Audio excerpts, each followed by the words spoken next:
Okay, let us start. We're going to begin. Get your voices in a nice pitch.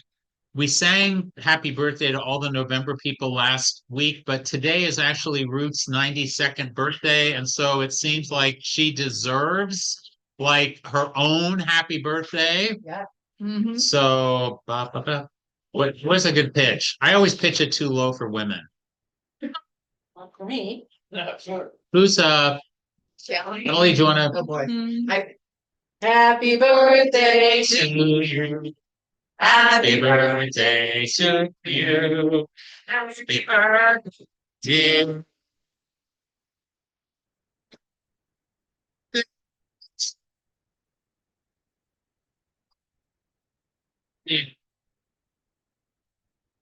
Yay. All right. Well, we will get started knowing that there will be some people who will still be coming in.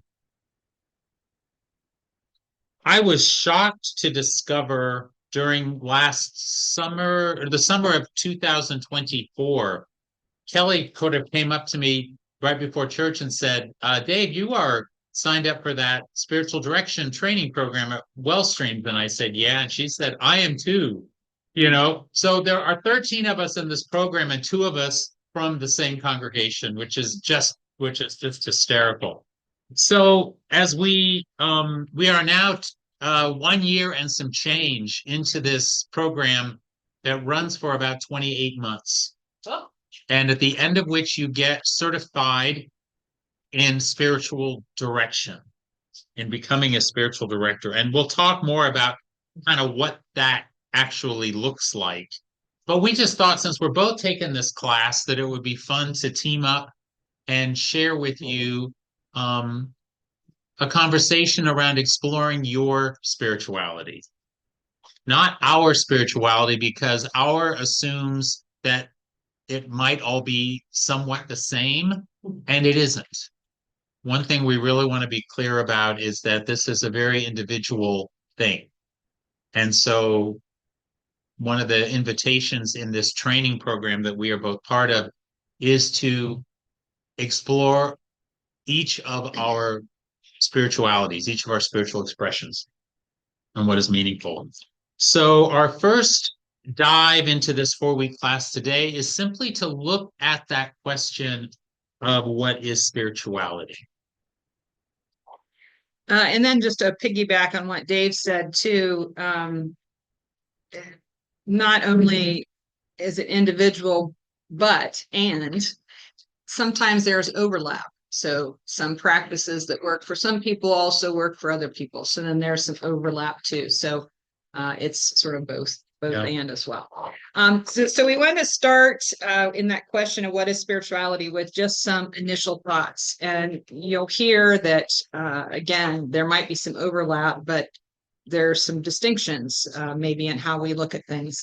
So for me, spirituality is about depth and connection, having that deeper connection with something sort of beyond you. However you name that. In our context here, we would say God, the divine, the creator, almighty, but maybe not, or maybe and other people may say something more like nature or humanity or the universe. All things are valid. All things, whatever that is for you. But for me, that it's that depth, it's that connection. And for me, the clearest definition of spirituality comes from Father Anthony de Mello, who says spirituality is waking up. And when I think about how much I go through life on automatic pilot or cruise control, I mean, I sort of do my day-to-day responsibilities and my day-to-day rhythms. And there are things and people in my daily life who I am so used to seeing, or that I'm so used to going by, that I don't pay attention to them anymore. And so the invitation to wake up, to start each day awake and seeing things, experiencing things in fresh ways.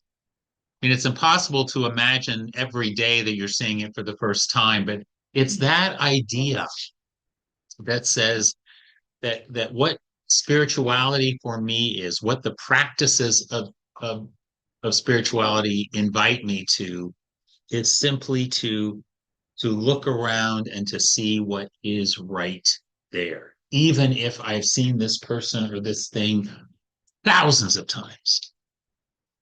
The idea is that it's still fresh, it's still new.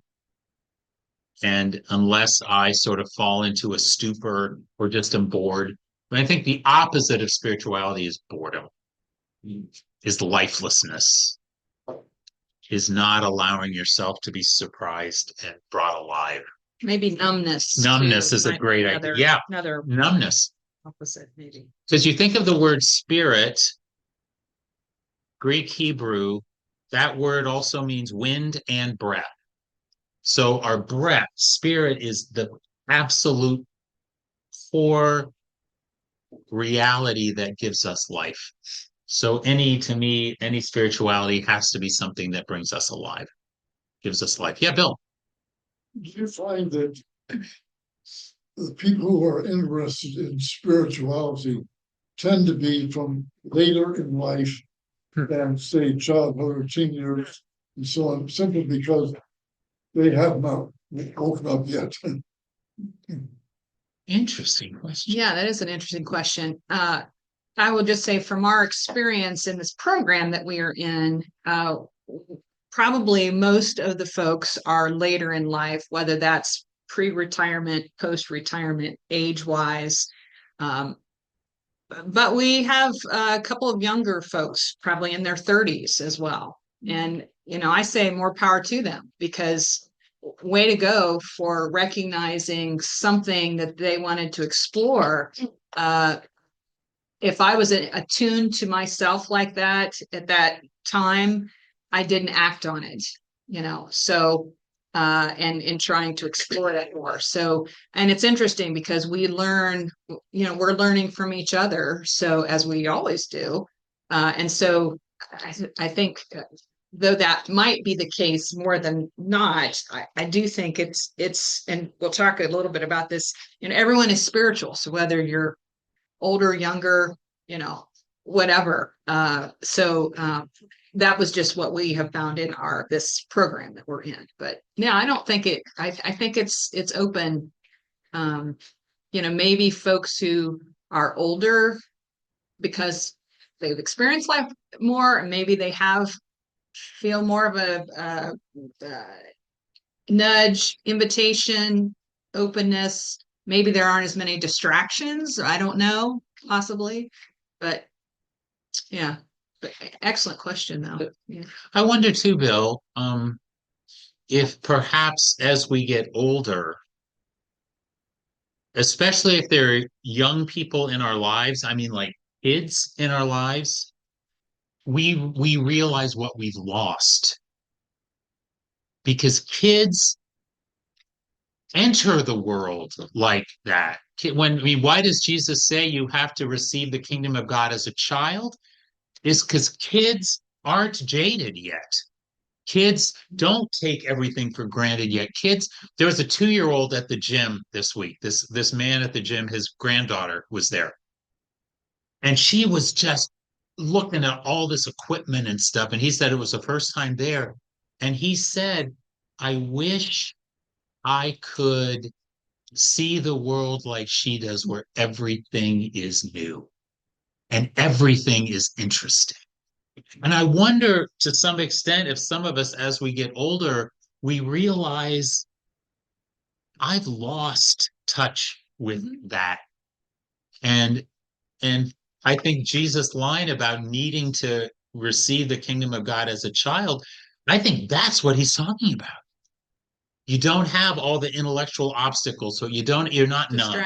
You're not distracted. It's just like, wow, look at this, look at this, look at this, look at this. So yeah, I think that piece of it might be there as people get older and might realize, wait a minute, there's something I've lost. Yeah. Couple over here. Yeah, I was just looking at the two different emphases that Kelly and Dave have put on this. Is what I'm seeing is how connected those initial thoughts are. That for me, I think it's like waking up to the deep connection. Um, a spiritual guide I used to meet with said, just remember, Richard, your rice has already been cooked. The only thing missing is awareness. The rice has already been cooked. The only thing missing is awareness. Yes. And so spirituality is, to me, is waking up to the deep connection. Hmm. And I think you'll see some overlap when we talk about some of the qualities. You'll hear some more of that kind of overlap, those connections. I think it's very interrelated for sure. Brad, did you have some additional thoughts? Partly in response to Bill, there's a movement out there that it's not exactly burgeoning, but it's evident, called the new monasticism. Mm. And I think this has been, as far as I know, more attractive to the 30 and under crowd. The idea of the Taizé community in France is maybe part of that, if you've heard some of their music and whatnot, but younger folks who want some kind of structure, not too much, because then dovetailing with that, the whole spiritual but not religious Right. aspect, Exactly. whatever spirituality means in that framework. But I find a lot of younger people would claim that. I mean, they're in the none category. I don't have any particular religion, but I am spiritual. And I think are looking for this kind of work. What does that actually mean? So I think part of what's driving younger people towards spirituality is they're just turned off by the institutional church. And say, boring, pointless, stuck, hidebound, hypocritical, what other negative edge, but all of which is true to some degree. And I think one of the challenges is for structured denominations, religions to begin to articulate spirituality, that this is part of who we are, what we do. You can be spiritual and religious, it's not mutually. Yeah, exactly. no, but in the minds of many, to be part of to identify with a religion is to be dead and not awake and not spiritual. We got work to do on that front. Yeah, with my sample of one, I can echo that. Yeah, okay. Our daughter is not hostile to church, but it just doesn't seem necessary. It's but she will say that she has a relationship to a higher power. But church doesn't have much to do with this. To me, the negative is I'm not quite sure how to. It's the 240 cable channels. Everything is me, and I created, I decided, and so that gets very lonesome. And as long as you would approach your relationship with whatever as me decided, me doing it, how I come up with it, I think is a negative. And that's why I think you see a number of communities, like people who are active in yoga, as for example, where there is a spiritual component to this and you're doing it with other people. Outside the traditional church structures, but you see reading groups, you see running groups, you see, which are not explicitly religious, but which offer people connection, offer intimacy, offer a sense of safety, and have a fairly low bar in terms of joining. They don't have to believe certain doctrines or dogmas to be able to be a part of it. But they still find some of that. But yeah, I think you're right, exactly. And I think maybe some of the things that lead people perhaps back to some sort of community is that there's that loneliness. You say it's just me. Hmm. And this is not enough. You know, I want this. I'm looking for a relationship and connection. I also wanted to just point out that I think spirituality starts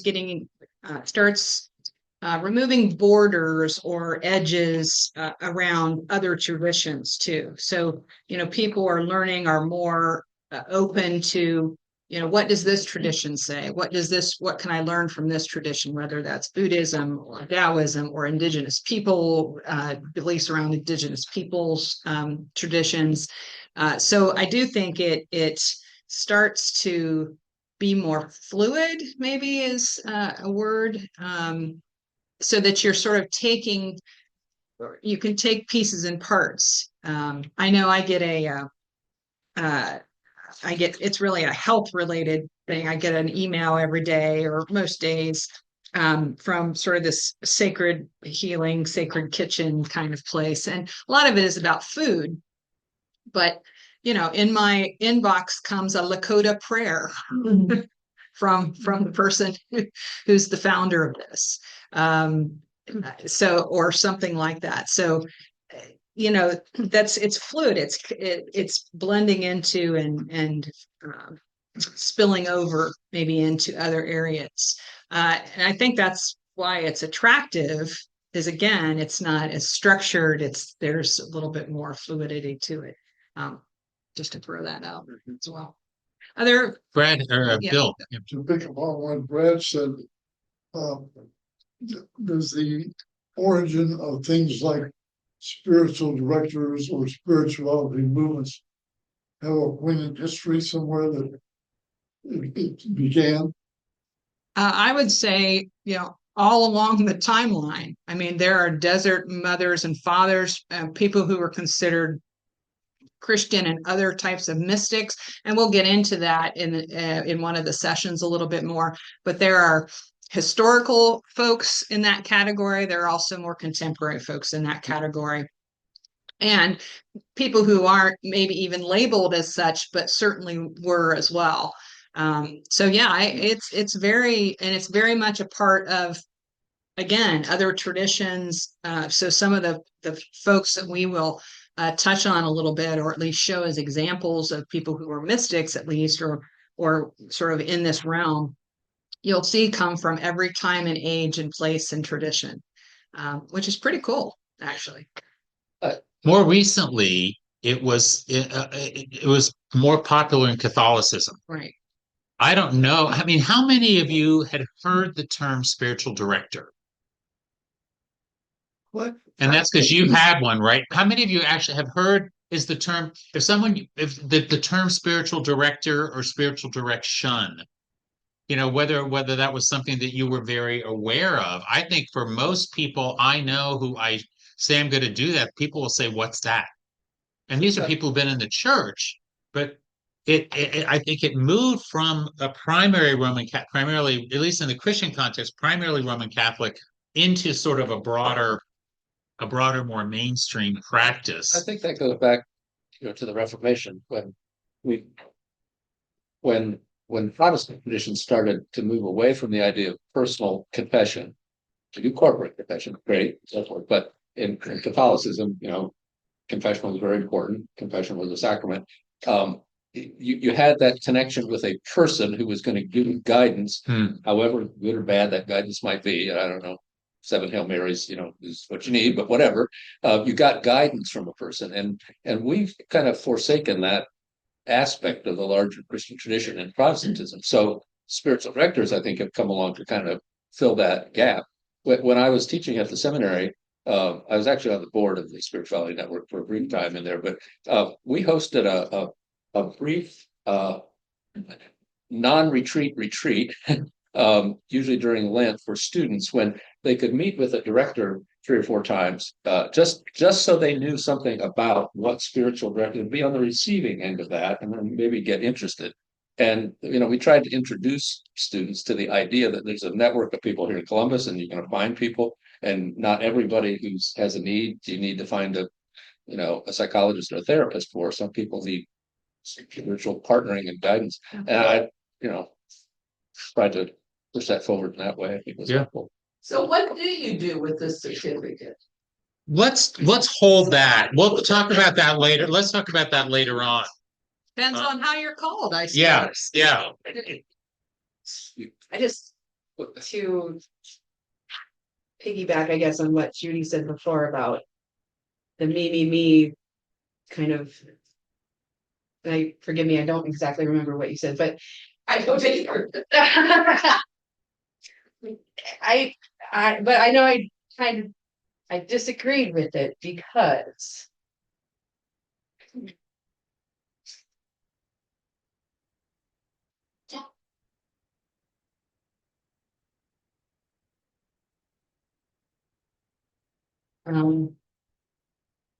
even though I've been part of this church since I was 3,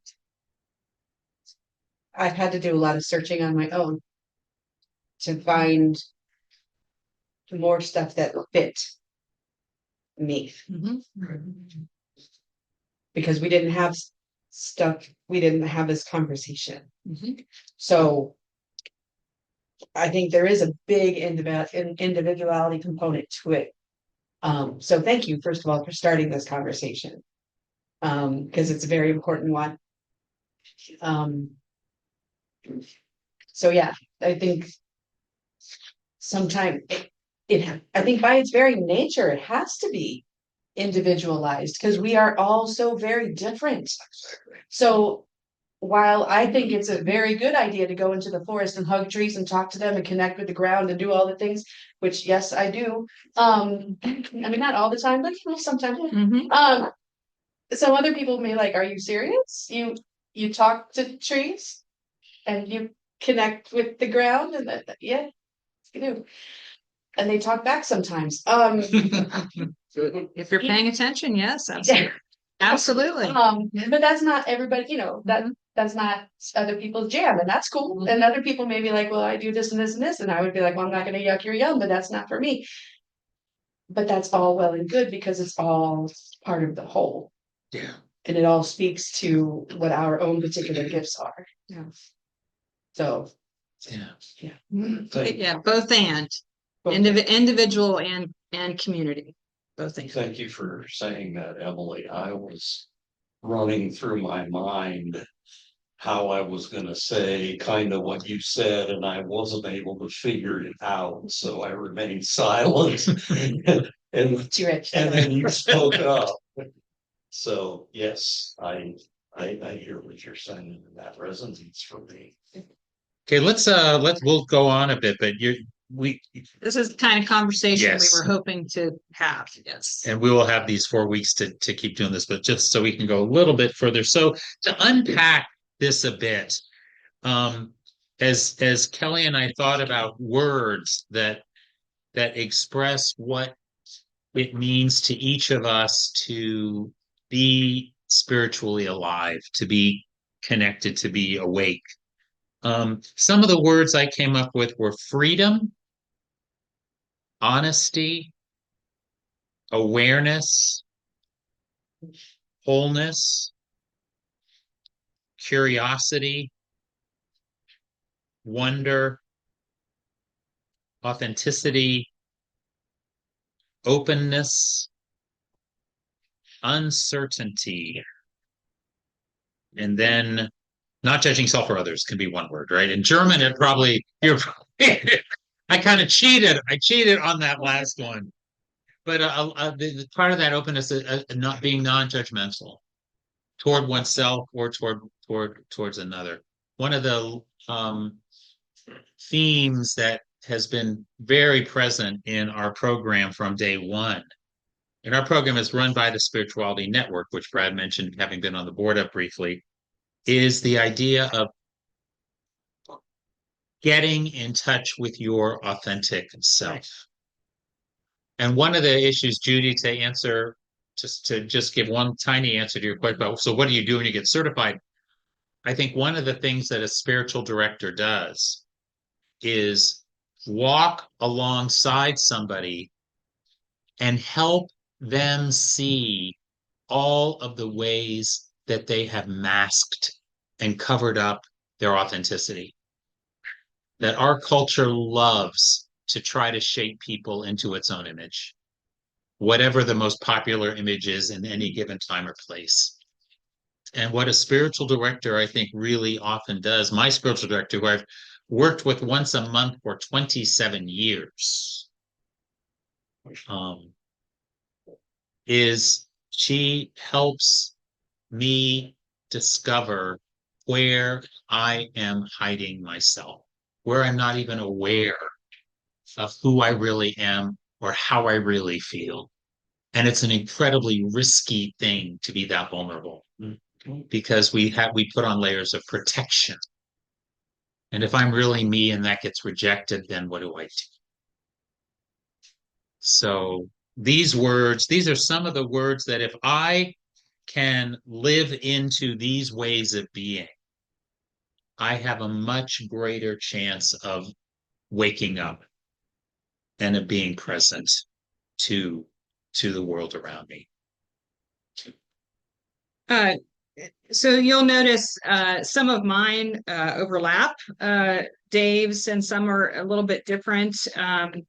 But for me, things that come to my mind first are things like trust. And that's trusting self, like knowing self and trusting self, but also trusting the divine, trusting that there is more there, and trusting that, not needing to have answers, but trusting, surrendering, vulnerability, mystery, which for someone like me who is a plotter and planner and puzzler solver, that vulnerability and mystery are very those are very new concepts and ways of living into things, and I'm still working on it. And just to say out loud, this is not a step-by-step thing. This is an ebb and flow throughout your life kind of thing. So right at the moment, there are things that I'm holding a lot of curiosity about, which is, one of my next words. Sort of to piggyback a little bit with Emily, I'm not sure where I stand with Christianity right now. And I'm struggling with that. Struggling in a good way, though.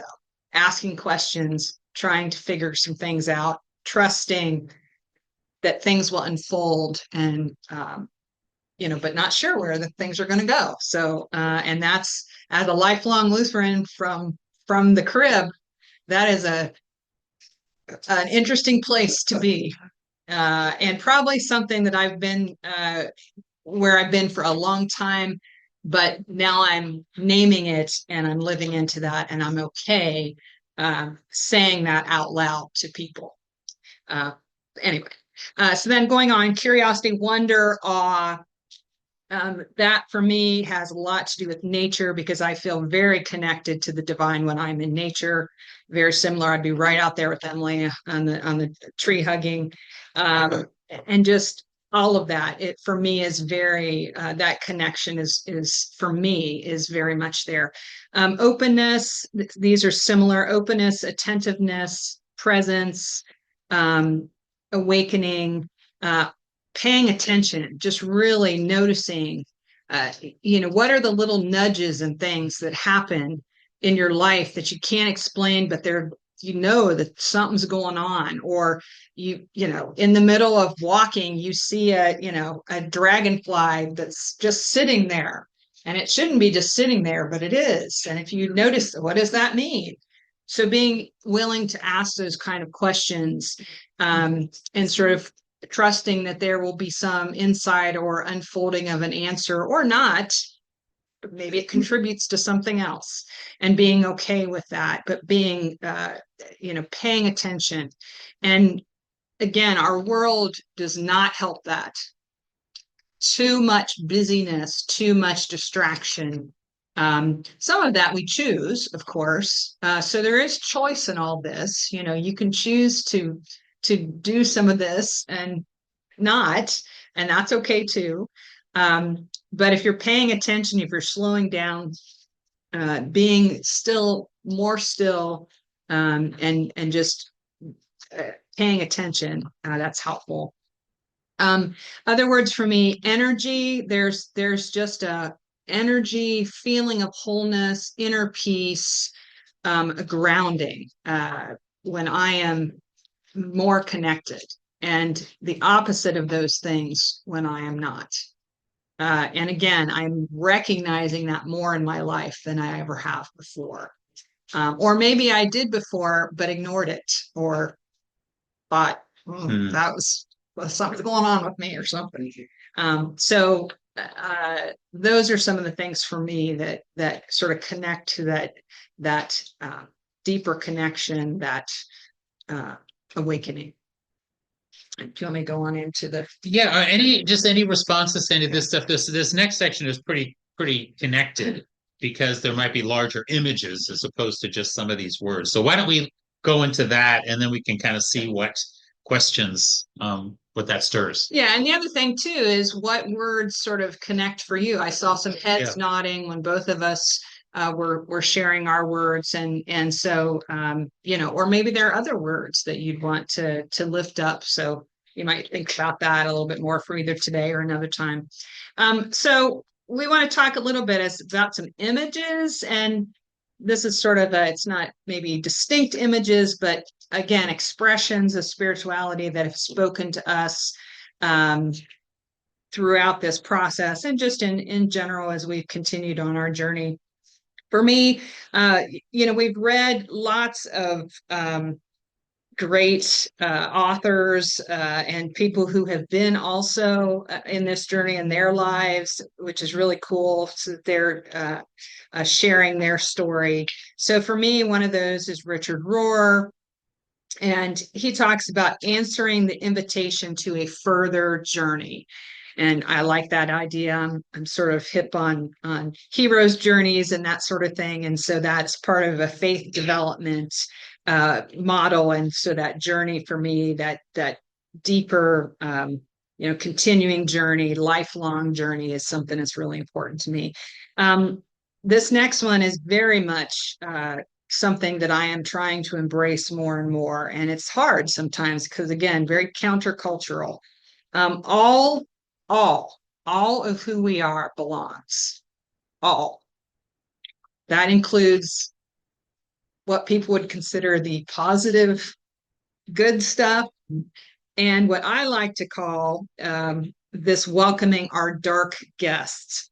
This author, Tokopah Turner, you know, she spends a lot of time talking about not just acknowledging and recognizing our dark guests, but welcoming them, honoring them. And by dark guests, I was going to read this poem here, The Guest House, but you know, things like grief, things like depression, anxiety, envy, anger, those sort of things that we are often told are such negative things, or that we need to work on and fix. This is not about fixing. This is about welcoming, honoring, and learning from, you know, what's happening here. So if I could just read this poem, because I think it's such a great. So this is a poem by Rumi. It's called The Guest House. This is translated by Coleman Barks.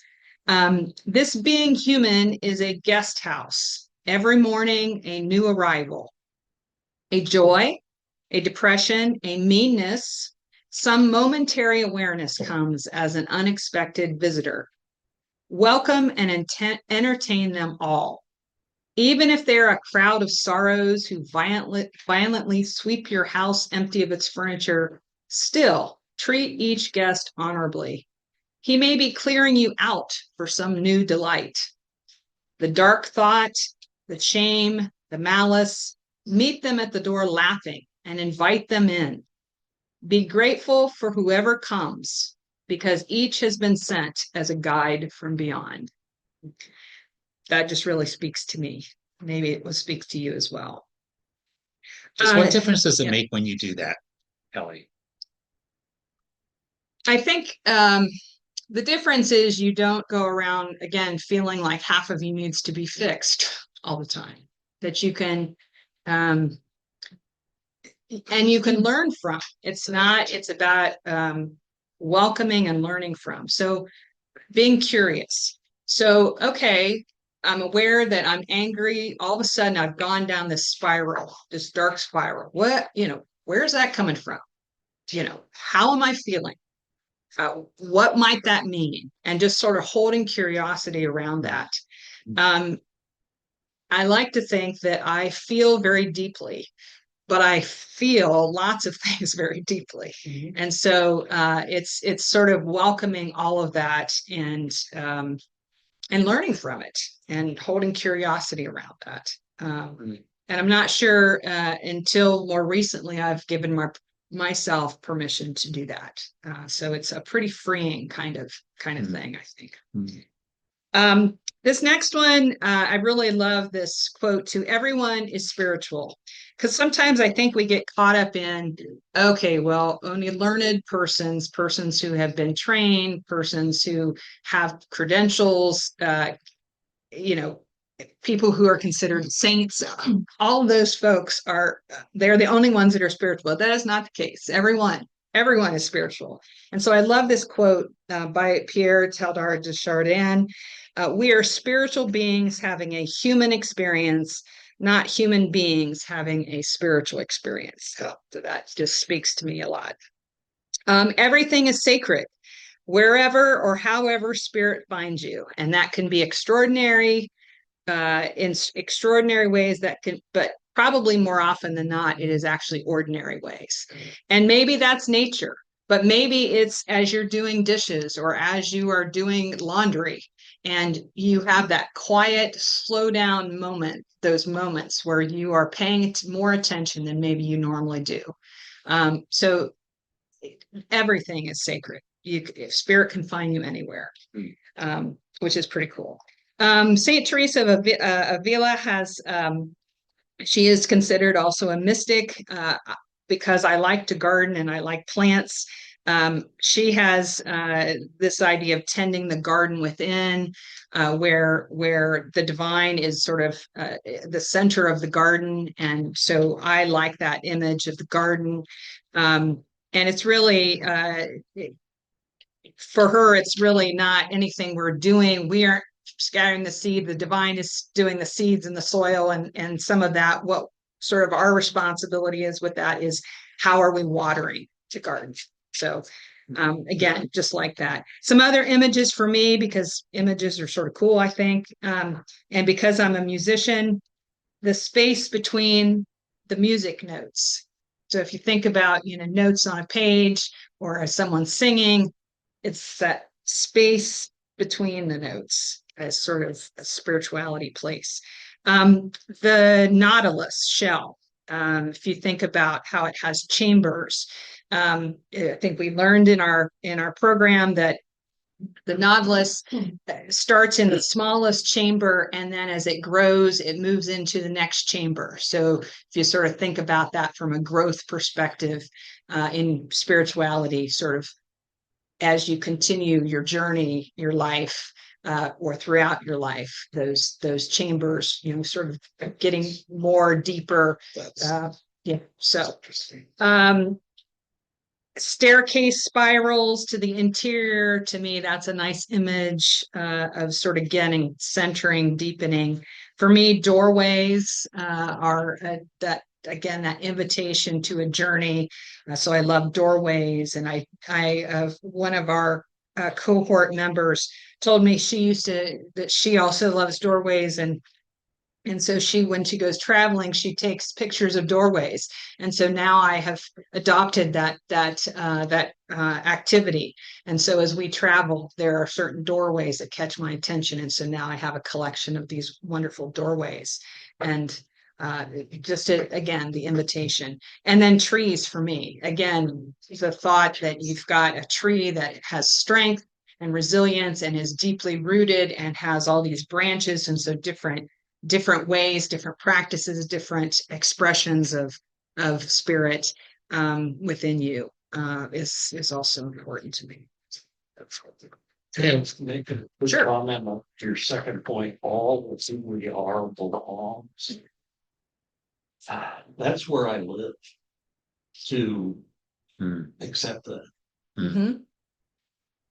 That's something I can sit with Mhm. and wonder. I think it's a very powerful place to be in an understanding and acceptance of. How is it for you as you try to do that, Rich? Try to live into that space, that way of being, that all of who you are belongs. Well, my feeling is though I belong. And all of me belongs it's something I struggle with. There's so much around the church and everywhere else in life that suggests to me that I'm out of step and there isn't a place. Because the world is full of toxic positivity. Well, I'm Yeah, serious. that's part of it. Part of it is Yeah. that You're right. that there's a false positivity that has, I mean, everybody has to fake it once in a while, right? Like, Yeah. but there's a toxicity to doing that all the time. And Yes. when that becomes the norm, then those of us who are authentic and are okay with not being okay, that is intimidating Right. to other people because we are cracking their shells. And Crack away. what is toxic about that kind of positivity? You can't ignore the problems, like, because you're like, no, everything's fine, everything's fine. The It's don't all- worry, be happy it's all kind of. fine. Yes, I mean, there are some times where that's appropriate, of course, but to just ignore problems, you can't ignore the problems. You ignore the crack in the dam, instead of mending it, it's only going to get worse, and eventually the dam is going to break and all of the things are going to, the flood is going to happen, and then it's going to, so if you acknowledge, yes, this is a crappy situation, and I'm going to call it as it is. Right. And I'm going to let other people know that I'm going through a crappy situation so that they too can understand and maybe help me, or maybe just stay away from me for a minute. Like, Mhm. but sorrow shared is sorrow halved, or something, right? Like that Mhm. proverb, or I don't know, something. Yeah. Some wise person said it. And then you can't just say, oh, I'm fine. Everything's fine. It's all fine. It's not fine. And it will blow up spectacularly. So spectacular, you know what it's. Yeah. Yeah. Yeah, but I think a lot of people, because they don't want to deal with the heavy, Mhm. they don't want to deal with the ugly, they don't want to, and maybe that's where Or I don't know live. how. Or they don't know how, they're scared to. Mhm. But what I found is if you would avoid the really big feelings on one end, then you are not able to feel the really big feelings on the other end either. You simply stay in the middle. So you're not experiencing any of the stuff on either end. No. Yeah. And that's not okay with me either. Bill and then Brad and then Al. Those are the hands that I saw. This echoes back to me, the origin stories in the Old Testament of creation, where the people were wrestling with the same questions. It was a good world, but how did it get so many bad parts in it? And there was their mythological ways of trying to recognize both at the same time. And I imagine that in other world religions, if you explore them back far enough, you will find people reflecting on that same dilemma. Absolutely. There's better side, the better angels in our nature, and there's little Satans in our nature as well. And how can that be? Yeah. Can So, it even be fixed? so humans wrestling with, yeah, You know? those the whole time. Brad, Um, something Emily said, but now something Bill said too. The toxic positivity, that's a great description for what I often refer to as just optimism. And I think that the church's gift to the culture can be to provide some guidance on the real meaning of hope as something other than positivity or mere optimism. I mean, hope is being able to look at anything and say, something can come of this. Somewhere, I don't remember where in the Gospels, Jesus is saying to the disciples, no harm will come to you. I remember Paul Harms at the seminary preaching a sermon on that one time and said, no, yeah, you may die, but no harm will come to you. That sounds kind of flippant, but if you think about it, I mean, we're not just talking about afterlife, but I mean, is that really the worst thing that you need? I mean, because it's going to happen to everybody, but the harm is really like the toxic positivity. And if you have hope, you say something can. I don't know what the outcome is going to be, but I trust it can be a livable outcome. I just think to somehow reinvigorate the idea of hope and offer that to the world would be, really useful. But then on the other side, I've also thought in terms of spirituality, for me, spirituality is how you live out your relationship to whatever your, I would say, ultimate concern is, or your higher power. And in that sense, I think, there are lots of kinds of, this is where the whole idea of dark magic comes from, the darker side of things.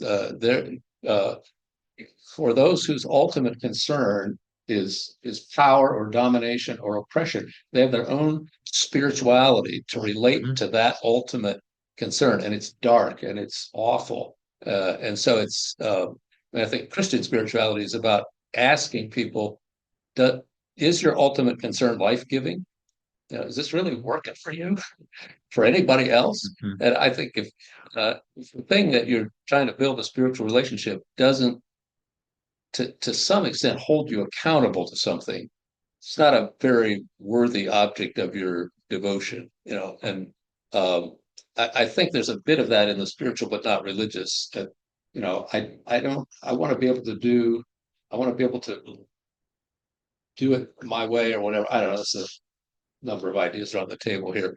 And I think part of the resistance is that the church has tried to hold people accountable for things that really don't have anything to do with what we need to be accountable for. Don't play cards or dance on Sunday, whatever stuff. But a concern that is truly ultimate should hold us accountable to something. And then I think spiritual direction is part of trying to figure that out. What does that mean? Can you see that in your life? You're asking the question. Al, I'm completely on board with your line of thinking, Emily. Completely. Okay. And one more level. When you share the darkness inside, and you would be one to do it with compassion and care and sensitivity for the other person. You've already shown that in the way you answered the question. When you do that, you're giving a gift.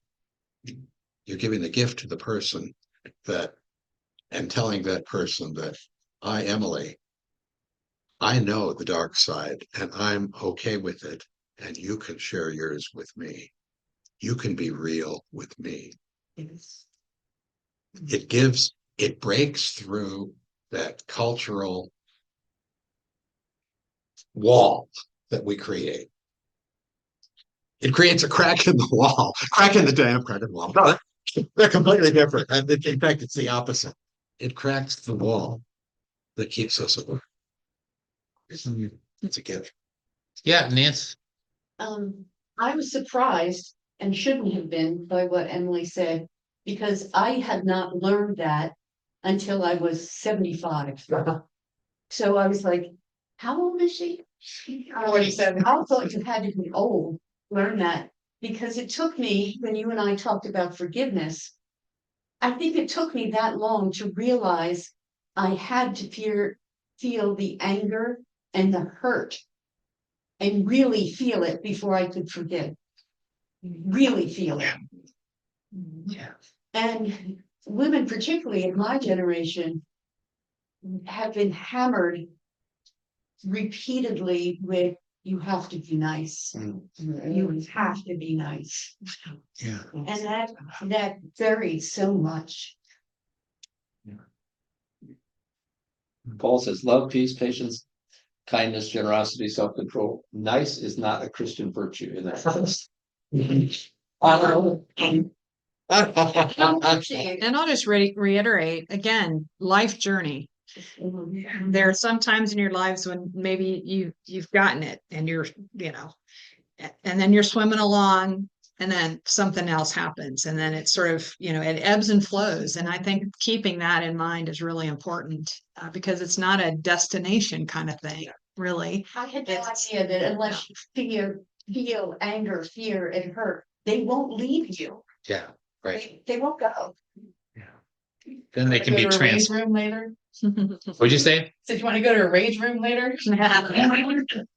But it's the transformation of those. If you feel them, then you can take the energy that's in those and maybe find somewhere to go with it. Honor them because Yeah, exactly. It is you can learn from it is them. it is the welcome everyone, the house guests. So we have a couple minutes. Let me just do my 3 little images, and they're couple of little stories.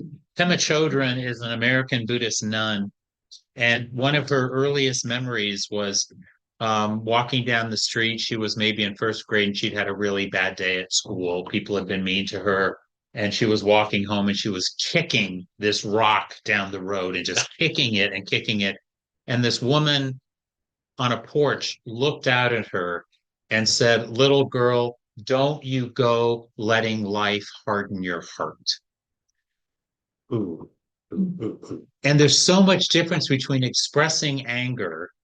Hardening your heart, I think, comes when we don't allow those feelings in that we've been told we shouldn't feel. A hardened heart, you think of Jeremiah, the heart of flesh and a heart of stone. That the heart of stone, the hardened heart is one that pushes love away, it pushes life away, it pushes any kind of transforming energy away. And so she took that as a first grader and sort of has adapted that into her whole life practice as a Buddhist woman, a Buddhist monk, of saying, no, when I start to feel my heart harden, I don't beat myself up. I don't pretend it's not real, but I look at why am I pushing this person away? Why am I pushing anger away? Why am I pushing anything away? Reality. Instead of letting it just sort of enter me and listen to it, pay attention to it, see what wisdom it has to offer. So when I think of spirituality and waking up, I think of noticing when I have shut down, when I have put a barrier between me and another person, a feeling, a memory, anything like that. Second, St. John of the Cross, who was an early spiritual director, the spiritual director for Teresa of Avila and others. She was of him. She was the director of him. She was his director. Okay, Right. got it. That's what I meant. Sorry. Yeah. He has a vision one night, and in that vision, there's somebody who's standing at a gate, and beyond that gate is utter darkness. And in the vision, he says, I said to the man who stood at the gate, give me a light that I may tread safely through the unknown. And the man responded to John, step into the darkness and put your hand into the hand of God. That will be a better light and safer than a known way. So that idea of letting go of the need for certainty or clarity or control or knowing how it's going to end, and simply entering that place where all of your bearings are gone,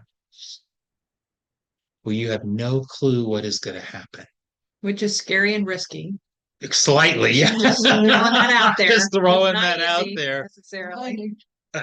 But it invites that trust. It invites that sense of this. I can handle this. This will be okay. I don't need to know, or I will be given what I need in order to make it through this.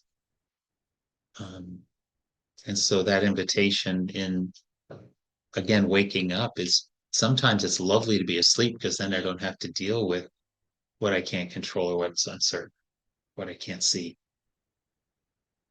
And the third is another Anthony DeMello quote, and this isn't a story much, but this to me is one of the most painful wake-up calls I have ever had to encounter, and I am still doing it. This summer, I went on a week-long silent retreat with this spiritual direction program. And this is the quote I stayed with the entire week because it just rocks me. To love persons is to have died to the need for persons and to be utterly alone. And what Anthony DeMello means by dying to the need for persons is, say I need all of you to keep telling me what an awesome pastor I am. I need all of you to affirm my worth or my lovability or how impressive I am. If I need you to fill any interior emptiness or need I have, then I will do whatever it takes to get you to give me that feedback. So I won't do things to upset you. I won't do things to challenge you. I won't do things that might lead you to feel upset or angry with me because I need those things from you. If I can let go of those needs and fill my emotional needs myself, then I can truly love you for who you are because I don't need anything back. I don't need your affirmation. I don't need your praise. I don't need, so I can just be real and I can let you be you instead of trying to manipulate you to give me what I need. So true love, if true love is simply encountering each other for who each of us is and giving each other space for that to surface without the need for the affirmation or the praise or the honoring, the admiration, any of that, but simply to be together. That is so incredibly freeing because then we can just be real with each other. And we're not playing games with each other. I'm not trying to get you to love me. I am simply showing up as I am and trying to create a space where you might risk showing up as you are. And then we see what happens. But without agenda, without need. And that DeMello says that's what the dynamic that makes true love possible. Yes, we long for love from each other, but the more I need something from you, I will try to convince you to give that to me. I won't see you for who you are. I will see you for who I need you to be to fill my need. And that I don't believe is love.